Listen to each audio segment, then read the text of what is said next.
Hello everyone. Public Enterprise Minister Pravin has launched an attack on outgoing Eskom CEO Ruyter. He slammed him for meddling in politics instead of focusing on ending load shedding.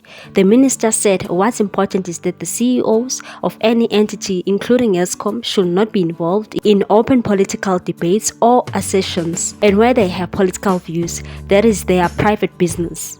And they are welcome to express those views privately, but it's the responsibility of any CEO of any entity, as far as I'm concerned, to keep their focus on the job at hand and make sure that is done as proficiency as possible.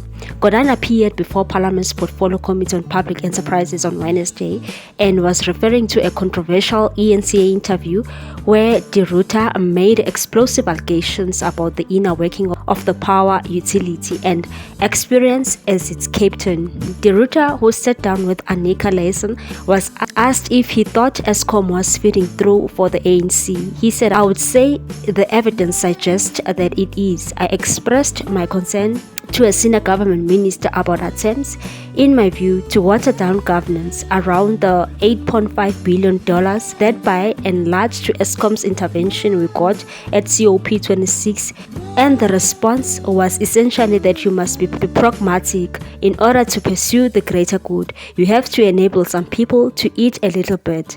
So yes, I think it's entrenched. When he was asked about what happened when he reported his concerns and ongoing criminal activity at Eskom, he said, "So when you pointed out that there was one particular high-level politician that was involved in this, the minister in question looked at senior officials and said, I guess it was inevitable that it will come out anyways."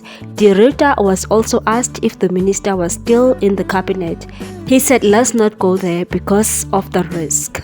Gordhan said it's rather unfortunate that an important fight in respect of ridding our institution of corruption is now caught up in an unnecessary controversy. It will seem, and said Ruyter's comments were unfortunate. He said, "I think it's well known and undeniable fact that corruption has been a feature both in Eskom and many other entities across government, and of course the private sector.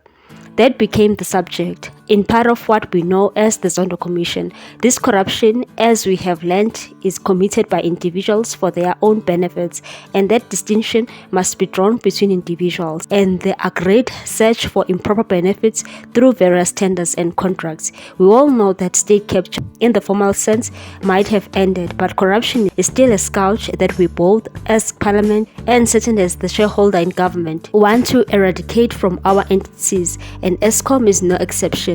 In this context, obviously under the new board that was appointed in 2018 by government, then chaired by the late Jabu Mabuza, you will recall he was also acting CEO for a while, and a lot of good work was initiated to push back on and recover funds which were lost as a result of corruption during the capture era. Clearly, lots of people have been reported and law enforcement authorities for alleged involvement in one way or other for acts of corruption or fraud. Gordhan said there had been a number of investigations, people had appeared in court, and a number of trials were scheduled. Would come out anyway, which suggests that this wasn't news. What's your take on this one, people? Thanks for watching. Please subscribe for more news.